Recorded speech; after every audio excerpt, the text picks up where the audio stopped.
Ahmed, on est très content d'être avec toi ce matin. Alors tu seras, on le disait, sur la scène de l'Apollo Comedy Club, ce sera ce vendredi, donc samedi aussi, 26-27 avril. Ouais. Toulouse juste avant, c'est ça, c'est ce que tu me disais?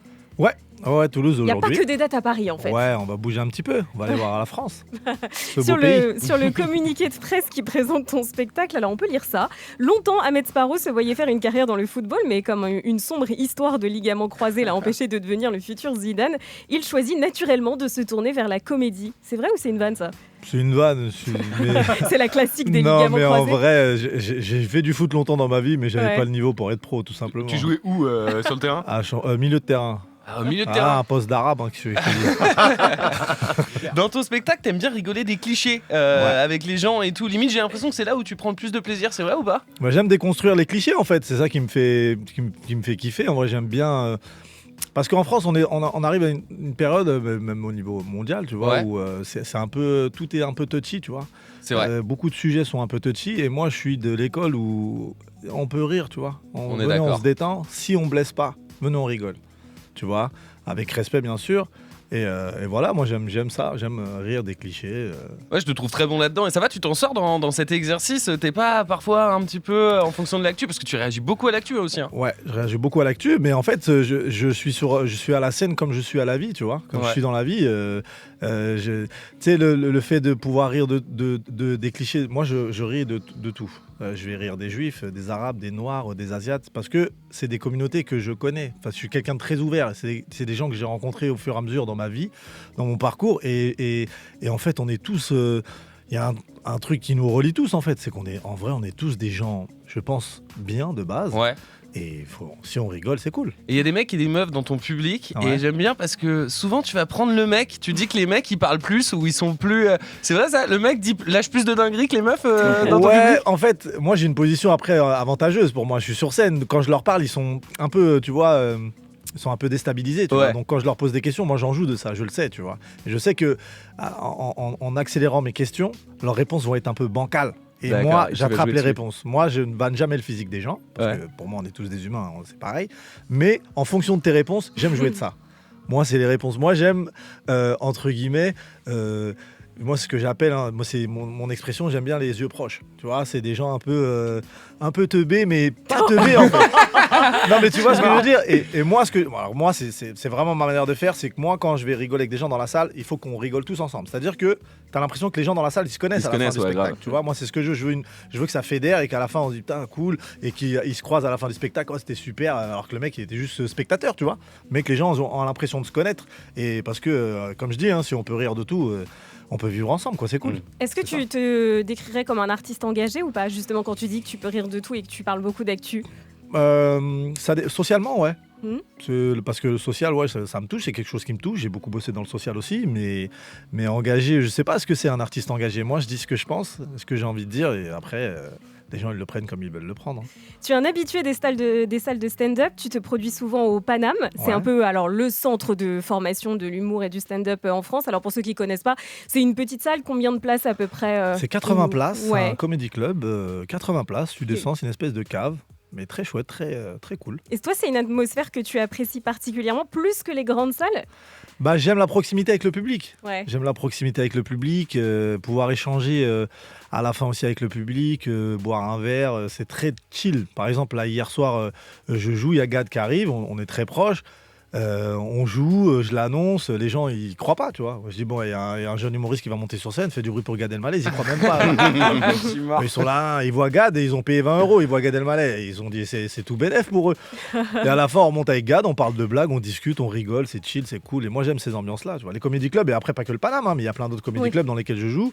Et mais c'est vrai que le Paname c'est l'endroit où on peut plus chill, quoi. On peut plus se poser, etc. Il y a d'autres comédie clubs où on passe, on s'arrête moins, mais en vrai, c'est la même ambiance. Alors, tu parlais de Gad Elmaleh, mais tu as fait d'autres belles rencontres, on va le dire, dans ta carrière quand même. Roman Frécinet, il y avait Redouane Bougueraba aussi. On parle d'impro, mais ça, c'est mes frères, ça. C'est le roi de l'impro aussi. Ça t'a aidé à progresser, à avancer? Ils t'ont donné pas mal de conseils? Ouais, en fait, on est une bande de copains. Tout s'est fait naturellement. On est des gens, on aime bien rigoler dans la vie. Donc, ça veut dire on charrie tous les jours. Nous, quand on est ensemble, on passe notre temps à rigoler. Vraiment, on fait que ça, rigoler. Roman a avancé en premier, Redouane, et on avait une espèce de troupe. Nous, on faisait une tournée chaque été, juste pour le kiff, ça s'appelait le Summer Tour. Ouais. Donc on s'est réunis, on a dit bon on fait quoi? On va en vacances ensemble, on fait des dates, comme ça on paye nos vacances. Oh, bien joué. Donc on part dans le sud, on fait tout le sud, on fait des dates. À la base on devait faire 2 dates, au final on fait 20 dates. Parce que tout est complet et on kiffe. Il n'y a pas mieux que vivre de son métier et pouvoir gagner sa vie en même temps, tu vois, être avec ses potes. Donc ouais, Roman, très inspirant, Redouane pareil. J'ai eu la chance de rencontrer plein de gens, Boudère, Gad, tous ces gens-là, ils m'ont un peu... Wahid aussi, paix à son âme, tous ces gens-là, c'est des gens qui ont été... C'est quoi le plus beau compliment qu'un de tes potes ait pu te faire? Moi j'aime bien ce que Gad dit de moi. Il dit quoi? Gad, il dit, Ahmed, c'est une lame. C'est une lame. Il est C'est-à-dire tranchant. que chaque vanne est percute.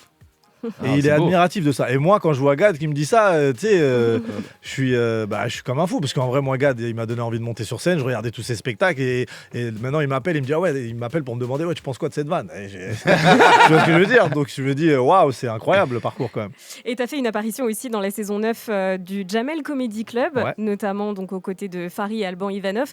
Jamel a annoncé d'ailleurs, je ne sais pas si tu as vu, la semaine dernière, qu'il serait de retour avec le Comedy Club en 2025. C'est une bonne nouvelle, ça, pour le stand-up. Ouais, c'est cool. Alors, en même temps, tout ce qu'il a fait pour le stand-up, je respecte. Tout ce qu'a fait Jamel, respect, il n'y a rien à dire. C'est Jamel, quoi. Il n'a pas ouvert la porte, il a cassé la porte. C'est vrai. Et je pense que si Jamel n'avait pas été là, peut-être que parce que moi, je regardais Gad, je regardais Jamel, pour moi c'était inaccessible. Et moi, ce qui m'a vraiment donné envie de monter sur scène, c'est quand je vois des mecs comme Thomas Indigel, qui sont de Maison-Alfort. Moi, je suis de Champigny, c'est pas loin. Il va à la fac de Créteil, j'ai l'impression d'avoir le même parcours. Et je me dis, si lui, il l'a fait, peut-être que je peux le faire, tu vois. Et ça m'a débloqué quelque chose chez moi. Et aujourd'hui, Thomas, on s'entend très bien et tout, c'est cool et tout. Et merci Jamel, en fait. Ahmed Sparrow, c'est par rapport à Jack Sparrow, le pirate des Caraïbes? Non, c'est mon nom de famille. C'est la belle rêve. C'est mon nom de famille. Non, en fait, je vais vous expliquer l'histoire. Vas-y. C'est très simple. La première fois que je suis monté sur scène, dans une scène ouverte, je me suis inscrit sur Facebook. Et moi, sur Facebook, je mettais jamais mon nom de famille. Pourquoi? Pour une seule raison, parce que j'avais pas envie que les mecs de mon collège ou de mon lycée avec qui j'avais pas forcément envie de parler me retrouvent. Tu vois, donc je mettais Ahmed Brooklyn, Smith, que des noms américains. Et après Sparrow, et au bout d'un moment, on m'a dit, tu peux plus changer de nom. Donc c'est resté Sparrow, et quand je me suis inscrit, ils m'ont appelé sous Ahmed Sparrow. Et la première fois que je suis monté sur scène, ça s'est très bien passé, j'ai kiffé, et Ahmed Sparrow, c'est resté. J'ai gardé. Il paraît que tes neveux et nièces t'ont formé à ça. Ah, il a les refs.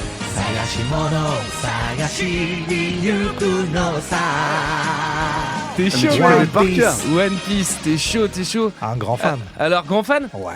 Et c'est pas mes neveux qui m'ont formé, c'est moi qui les ai mis dedans. C'est toi qui les as mis dedans. T'es issu d'une grande famille, non? Et il paraît que t'as 12 frères et sœurs. Vous êtes 12 frères et sœurs? 12 enfants, ouais. Ouais, c'est énorme ça. Écoute, tu sais, moi, quand je grandis dans cette famille, je me rends pas compte. Mais c'est avec du recul aujourd'hui, je me dis, quand même, ils ont abusé. Moi, ce qui me fait de la peine, c'est que je me dis, mais pourquoi ils s'arrêtaient à moi? Je suis le dernier. Je me dis, pourquoi ils ont pas continué? Peut-être que je les ai déçus, peut-être. Tu vois, quand ils m'ont vu, je me dis, on peut plus continuer, ça y est, là, je pense qu'on a assez donné. Mais 12 enfants, c'est beaucoup. C'est bien. Et comment ta famille, tes frères et sœurs, ils t'inspirent au quotidien dans tes spectacles? En fait, je raconte ma vie, quoi, ce que j'ai vécu, tu vois, avec beaucoup d'amour et beaucoup de drôlerie, tu vois. De toute façon, l'humour, c'est ça aussi, c'est de rire des choses qui sont pas forcément drôles de base et d'en rire. Moi, tout ce que j'ai vécu, des choses qui n'étaient pas forcément drôles, aujourd'hui, j'en rigole. Et même avec mes frères et sœurs, on fait que ça, rigoler. Nous, on fait que ça. Ils viennent te voir? Ils sont jamais venus. Ils sont venus à La Cigale. Mais non. Ouais, ils sont venus. La seule fois où ils sont venus, c'est à La Cigale. Je les invite à La Cigale. Ok. Parce que moi, j'ai des frères et sœurs qui s'en foutent un peu. Ah, d'accord, mais non, c'est je suis juste leur petit frère et quand ils me voient, ils me charrient. C'est ça le timbre qui me fait rire. Mais vraiment, c'est vraiment... il est là. C'est notre troubadour. Ah ouais, mais moi, mon père, son âme, il disait toujours, c'est Ahmed, laissez-le, il est comme ça. Moi, j'ai toujours un peu le... Non, mais c'est mieux pour l'ego, en vrai. Ouais, et franchement, c'est bien. Tu restes sur terre comme ça. Ils sont vrais. Mes frères et sœurs, il y a zéro intérêt. Ils m'ont jamais appelé pour avoir une place pour un tel ou truc, ou venir à mon spectacle, ou donner des places à des collègues à eux.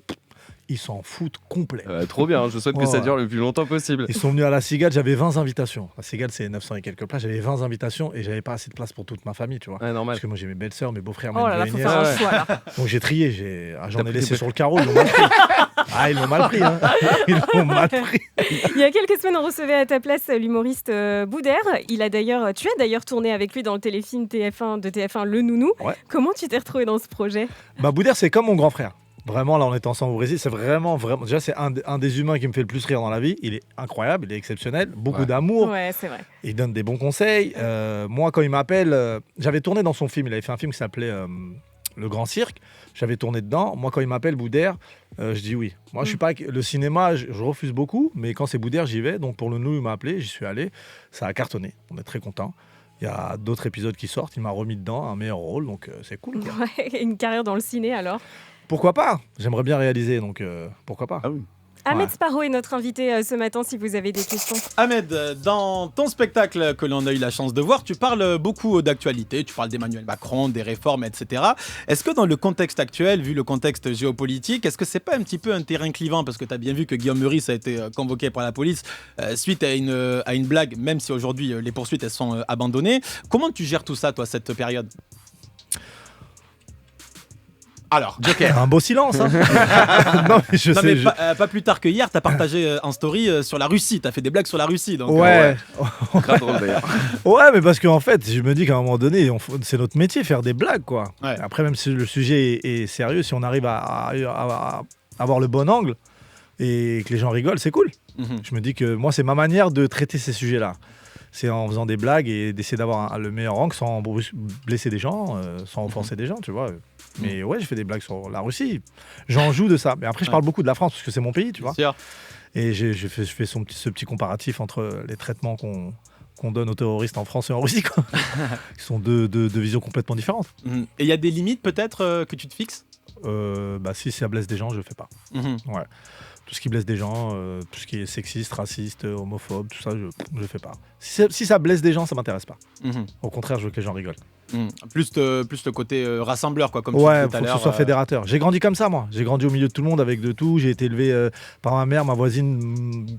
Comme ma deuxième mère était juive, tu vois, c'est pas donc moi j'ai grandi avec de tout, quoi. Donc je suis ouvert à tout le monde. Et quand tu vois Guillaume Meurice qui a été convoqué par la police, tu te dis pas il y a une petite épée de Damoclès là sur nous les humoristes? Bah clairement, hein. Mais avant lui il y avait d'autres gens aussi, tu vois. Je sais que Sébastien Toen à Canal+ aussi avec un sketch avait été viré. Il y avait plein de trucs, tu vois.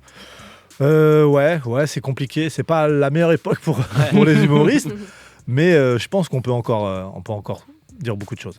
Alors Ahmed, tu t'intéresses beaucoup à l'actualité et dans ton spectacle, sans spoiler, c'est vrai que tu pestes un petit peu contre la circulation à Paris, entre les vélos et les trottinettes, les voitures, les camions, etc. Bientôt, c'est les Jeux Olympiques. Ça va être une occasion de recharger toutes les vannes.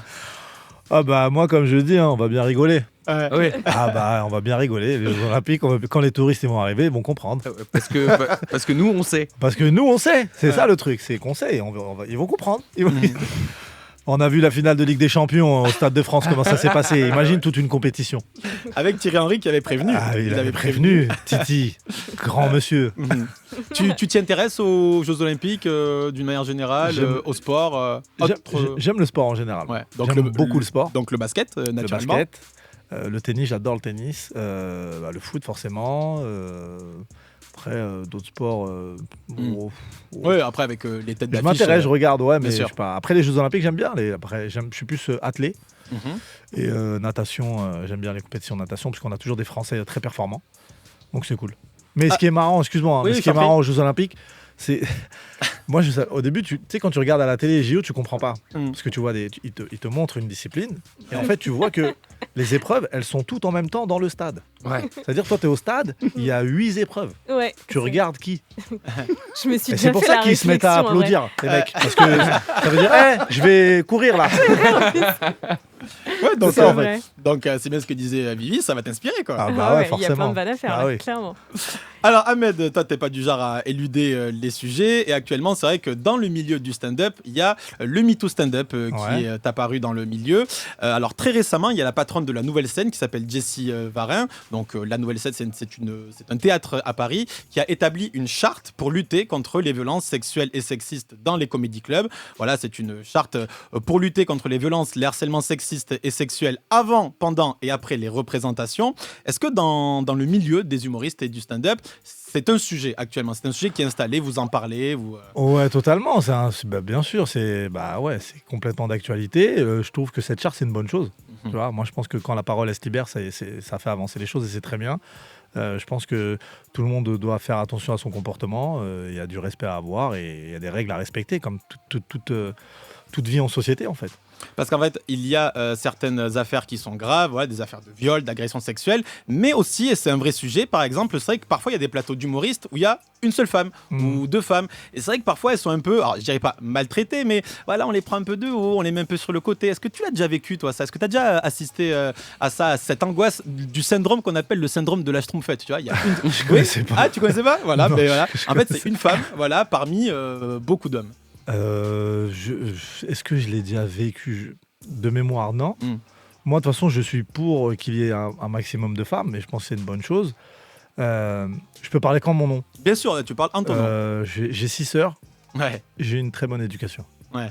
Mon père a élevé mes sœurs comme des princesses et je respecte toutes les femmes. Donc, moi, c'est tout à fait normal d'avoir du respect pour les femmes comme pour tous les autres êtres humains, tu vois. Mais je pense que ce serait bien qu'il y ait plus de femmes qui jouent, quoi. Vraiment. Et pourquoi il n'y a pas plus de femmes qui jouent, même si on en voit beaucoup sur Insta quand on scrolle? Est-ce qu'elles s'autocensurent peut-être plus que les hommes je sais pas.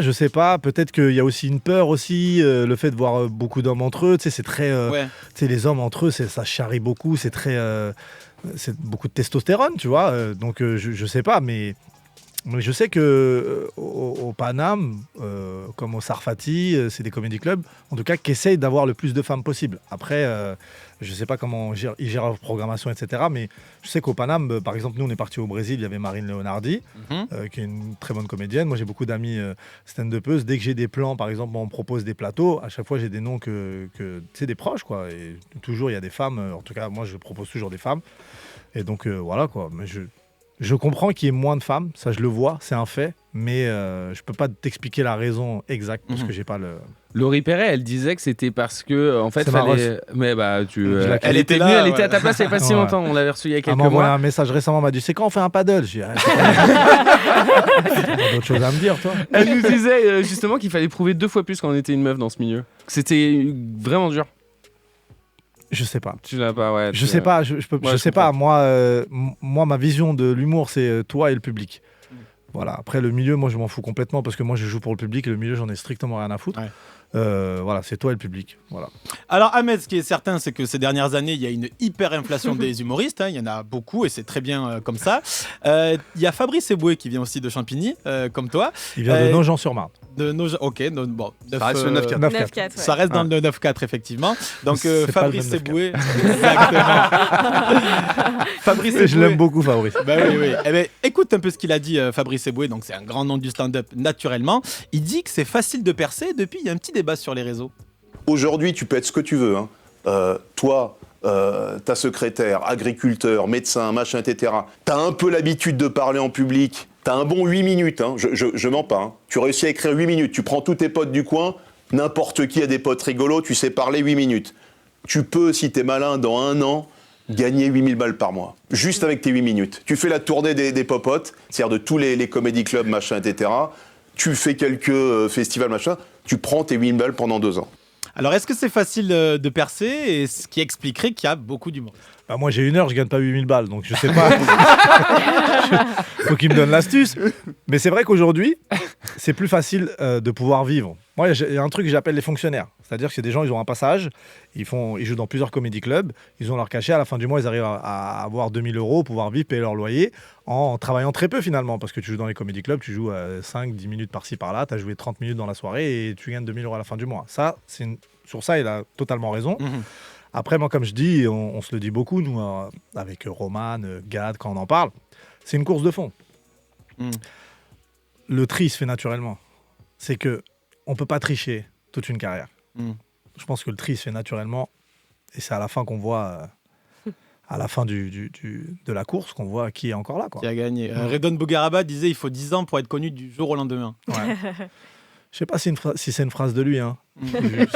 Parce que j'étais là quand on l'a dit, mais c'est pas lui qui l'a. C'est mon frère, hein, mais. Ahmed Sparrow est notre invité ce soir, et Ahmed, on va parler musique avec Mike. Ahmed, on a l'impression que le stand-up, quand on y réfléchit bien, c'est un peu comme le rap, tu vois, il y a pas mal de connexions qui se font. En ce moment, tu vois, t'as des punchlines, t'as de l'impro, t'as des open mic aussi dans le stand-up. Et il y a des familles aussi, c'est vraiment comme ça ou c'est juste les apparences? Ah non, c'est comme ça. Pour moi, je vois le... Déjà, moi, quand je joue, j'ai une musique dans la tête. Tu vois, j'ai un rythme. C'est comme si je performais une musique. J'ai ma mélodie dans ma tête, ma blague elle arrive là, le rire il arrive à ce moment-là, j'ai mon rythme. Je sais, quand le rythme n'est pas bon, je suis pas content de ma performance. Il y a toute une partition en fait. Ouais, pour moi je le vois, c'est très musical ce qu'on fait. Tu vois, même dans notre phrasé, c'est très musical, tu vois. Et ça ressemble beaucoup au rap, la punchline, des familles, c'est comme ça. Et comme dans le rap, il y a un Booba ou pas? Je sais pas s'il y a un Booba, il y a des gens un peu problématiques. Là, il y a des gens qui aiment les polémiques. Ouais. Moi, je suis pas de ceux-là. Moi, dans mon éducation, c'est la vie, elle est cool. Mais t'as un mec qui allume tous les stand-uppers ou pas? Ouais, t'en as. Ouais. Yacine Bellatar, il aime bien un peu allumer tout le monde. Ouais. Ouais. En citant les blazes, il dit les blazes. Ah ouais, lui, il lance des blazes. C'est son kiff, il prend du plaisir à ça. Okay. C'est son truc, il se débrouille. J'ai fait le tour de ton Instagram et j'ai vu qu'il y a pas mal de rappeurs dedans. T'es super connecté à. J'ai vu du Soul King, Driver, Kerry James, Mokobe du 113. Ouais. T'es hyper connecté avec le game en vrai. J'aime la musique. Je suis un amoureux de la musique et je te jure, ce métier il est incroyable parce qu'il m'a permis de rencontrer des gens. Ouais. Que ce soit Mokobe, Rimka, Kerry, qui m'invite à son clip, Rof, Soul King, Tiff. Plus récemment, quand j'aime quelqu'un, je lui dis tout de suite en fait. Tu sais, moi je suis sans filtre, je découvre même s'il a 5000 abonnés, ce que tu fais c'est lourd, je kiffe. Et pour la culture, pour la culture, je suis toujours... T'es pas dans le tri de ce que tu suis ou pas? Non, tu vois, non, même pas. Non, même pas. J'ai un message pour toi là. Ahmed, bon j'espère que tu vas bien, c'est Driver. Juste pour te dire que c'est très très fort ce que tu fais, faut que tu continues, tu me tues de rire, mais faut m'inviter aussi. Faut m'inviter au spectacle. Et si tu m'invites au spectacle, tu vois, faut pas me vanner non plus. Parce que je te vois. En tout cas, force à toi et on continue le combat. C'est clean. Message de Driver, qui est le maire de Sarcelles. Ouais, mais tu sais, Driver, j'écoutais quand j'étais petit. T'as envie de moi, suis-moi, tu te rappelles? Bien sûr. Il a même fait un son avec Vibe. Tu te rappelles de Vibe? Vibe, bien sûr. Ouais. Noblagada, tout ça. Ouais, non, mais Driver, grave, cool. Et t'as un rapport particulier avec ce rappeur aussi. En mode victoire, en mode je rappe mieux que toi, en mode gros son, au même caractère que moi, en mode je rappe trop. ROH2F, tu fais ton entrée, t'as fait ton entrée officielle de Montreux dessus. Ouais. C'est la base. Parce que je peux pas enlever... le 9-4 qui est en toi. Ouais, mais tu sais, il y a rien, je revendique pas la cité ou quoi. J'ai grandi avec ça, tu vois. J'ai grandi en écoutant du Rof, mais pas le côté, la cité. Rof, c'est beaucoup de messages. Tu vois, par exemple, dans la playlist, j'ai mis message à la racaille, parce que c'est un message de à la jeunesse et les mecs, il y a d'autres voix, en fait. Comme Kerry James, banlieusard, c'est des trucs très forts. On se rend pas compte. Avec du recul aujourd'hui, quand tu écoutes les paroles, je dis, ouais, c'est vraiment très fort de ce genre de message. Et moi, j'ai grandi avec Rof, et c'est en moi. C'est-à-dire que même si je vais aborder des sujets politiques, ça n'empêche pas que j'ai du Rof en moi. C'est tout ça en fait. Moi, en moi, il y a du Rof, il y a du Dalida, mes sœurs écoutaient du Dalida, du Julio Iglesias, Francis Cabrel, Aznavour. Dis-toi que j'ai dîné avec Aznavour. Ah oui, j'ai eu la chance de dîner avec Aznavour avant qu'il décède. C'est des trucs de fou en vrai. Tu vois. Moi, mais dans quel contexte? Parce que je connais très bien son beau-fils, Jean Rachid. Et un jour, il m'appelle, il me dit Ahmed, rejoins-moi. Je suis là, j'arrive, il y a un resto fermé. Je lui dis mais c'est fermé. Il me dit rentre, je rentre. Il y a une table privatisée. Il y a Charles Aznavour, Samina Seri, Redan Bougueraba, Jean Rachid, Charles Aznavour et un asiatique. Je vais dire qui c'est. Bunaimin? Non, Kim Jong-nam. Le frère de Kim Jong-un. Mais non. Celui qui a été tué en Malaisie, là. Pour de vrai? Ouais, il est là. Et mais moi, je vois. Il est là. Il est là parce que c'est quelqu'un qui fait ses études en Suisse, tu vois. Très cool, très gentil, vraiment. Et moi, je parle avec lui. Et je lui dis, mais t'es qui, toi? Il me dit. Il dit, moi, je suis Kim Jong-un. Moi, je fais pas le lien, tu vois. Je fais pas le lien, tu vois. Moi, je suis dans mon délire. Je dis, ok, il est super cool et tout. Ouais, je vais venir voir votre spectacle, super et tout. Et après, il me dit, ouais, moi, en fait, je suis coréen. Mon frère, il veut me tuer. Mais tu sais, moi, il me dit ça. Le mec, il me dit ça. Après, je demande à JR, j'ai dit, ouais. Et en fait, un mois après, il s'est fait assassiner, quoi. C'est une histoire folle, quoi. Mais il s'est empoisonné dans un aéroport. Oh, c'est une folie. Grave. Il y a un pas qui a été franchi entre le stand-up et le rap avec Ahmed Silla. 14 février 2025, on sera peut-être 5000. J'espère qu'on sera au moins 3000. Après, c'est pas grave si on est 1000. Ça, c'est l'annonce de son spectacle, de sa tournée qui commence le 14 février 2025. Il a repris Nino. Et il a repris Nino, mais son rap, il est totalement crédible. En fait, tu dis, ok, il y a une gueule là, mais là, c'est. En fait, c'est totalement crédible, donc c'est perturbant en fait. Mais le nombre de stand-uppers qui étaient soit des rappeurs avant ou qui rêvent d'être rappeurs ou qui ont fait des albums de rap, il y en a plein. Mais dans l'écriture, c'est qu'aujourd'hui, ça se ressemble beaucoup. Tu sais, moi, je suis un fan des rap contenders. Je sais pas si tu connais. Ouais, bien sûr. Driver, il est tout le temps là-bas. Avec Stunner, Bad Sam, etc. Moi, j'aime bien aller là-bas parce que je t'ai dit, moi, j'aime la culture, j'aime que les choses se fassent, tu vois. Et j'ai écrit des trucs pour des battle MC, tu vois. J'en ai donné des punchs, alors que je suis pas rappeur. T'en as donné à Wojtek ou pas? Non, Wojtek c'est mon gars, mais j'ai pas donné à Wojtek. J'ai donné à d'autres. On dira pas les noms. T'es chaud. Et t'as un rapport aussi particulier avec la musique, on y revient. Et c'est quoi cette histoire de comédie musicale? Ah ouais, mais ma famille, ils sont pas au courant de ça. J'ai fait une école de comédie musicale, mais pour de vrai. Ouais, vraiment, j'ai fait une école de comédie musicale et c'est ce qui m'a permis de rentrer dans le stand-up finalement, parce que je connaissais pas, tu vois. Et par hasard, je travaillais en centre de loisirs. J'ai une collègue qui était en école de théâtre. Elle me dit, mais je te verrais trop faire ci, moi je chante, tu vois. Donc elle m'a inscrit, je passe les auditions. Il fallait apprendre un texte et une musique. J'arrive, je connais pas de texte. Tu sais, elle m'a donné un texte, une prose de l'abbé d'Athénian, tu vois. Je le lis, dans ma tête, moi, persuadé que je vais l'apprendre très rapidement. Je connais que les 4 premières lignes. J'arrive, je déballe mon texte, je connais que 4 lignes. Moi, je vois que je connais que 4 lignes. Je commence à jouer la comédie. Je refais les mêmes lignes, mais avec d'autres intonations. Je me dis, peut-être ça va passer. Tellement smart. Il m'a arrêté, il m'a dit, Pépé, tu connais pas ton texte? Je lui ai dit, ah non, totalement pas. Ah là là. Et après, j'ai chanté une musique d'Aznavour et il me rappelle le lendemain, il me dit, écoute, t'es pris, on te prend, on aime ton profil. Je rentre dedans. J'ai pas les moyens de payer. Au bout d'un mois, j'ai dit, c'est trop cher, je peux pas payer. Le directeur, il m'appelle, il me dit, écoute, on te veut, t'es fait pour ça, viens, seulement viens. Et c'est juste cette phrase-là m'a beaucoup aidé en fait, parce que j'ai fait 1 an, je découvre, je suis casté pour une comédie musicale, mais en fait je me rends compte que je veux faire du stand-up et là je me lance dans le stand-up. Alors tu disais que tu étais animateur dans un centre de loisirs, c'est ça? Ouais. Et ben pendant qu'on parlait, pendant l'émission, on a reçu un message d'un de tes anciens élèves, il s'appelle Greg. Écoute. C'est ouf.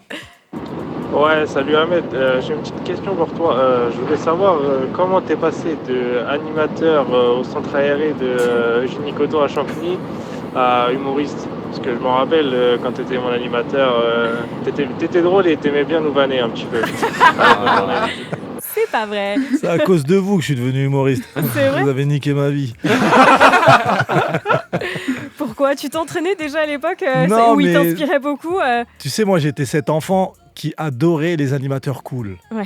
Tu sais, je suis toujours j'aime les gens cool. Et moi, je voulais retransmettre ça. Tout ce qu'on m'a donné, tout l'amour qu'on m'a donné, je voulais le retransmettre aux enfants. Et il n'y a pas plus... c'est un vrai bonheur de voir des enfants contents de te voir, contents d'être avec toi, être heureux, tu vois. Et ben du coup, ce métier, je prenais beaucoup de plaisir. Mais tu avais déjà à l'époque l'ambition de devenir humoriste ou pas non, du tout? Vraiment, non, j'aimais faire rire, mais j'avais pas... En fait, je me l'étais pas avoué à moi-même encore. Même si au fond de moi, je le savais, je me l'étais pas encore avoué. En tout cas, apparemment, tu as laissé un très bon souvenir à Greg. On a reçu un message de Caroline aussi qui dit « Je t'ai vu, tu faisais la première partie de Roman Fressinet à l'Olympia. Quel souvenir tu gardes de cette soirée ?» Déjà, Roman, merci, c'est mon frère. Un humoriste exceptionnel, le meilleur de France. Sans mâcher mes mots, il est exceptionnel. Et les Olympias, toutes les dates que j'ai fait à l'Olympia, j'ai dû peut-être jouer 7-8 fois, je les ai toutes fait en première partie de Roman. Et c'est toujours exceptionnel. Cette salle, c'est un objectif que j'ai. Ouais. C'est une salle incroyable. Elle a une âme. Il y a un truc. Quand tu joues à l'Olympia, quand tu prends les vagues de rire à l'Olympia, c'est ouf. Et ouais, l'Olympia, c'est... Et avoir ton nom en grand lettres rouges, là. Ouais. Et pour le coup, je mettrais mon vrai nom de famille. C'est vrai? C'est vrai, en hommage à mon père, je suis obligé. C'est bon. C'est pour faire la photo, justement. Ouais, obligé. Bon, en attendant l'Olympia, et on te le souhaite, tu seras à l'Apollo Comédie, ce sera vendredi et samedi 26 et 27 avril. Il y a la date à Toulouse aussi entre-temps, et puis à l'Européen pour le mois de mai et le mois de juin. Allez choper vos places. Merci Ahmed. Merci à vous. Merci Ahmed. Super. Tu repasses quand tu veux.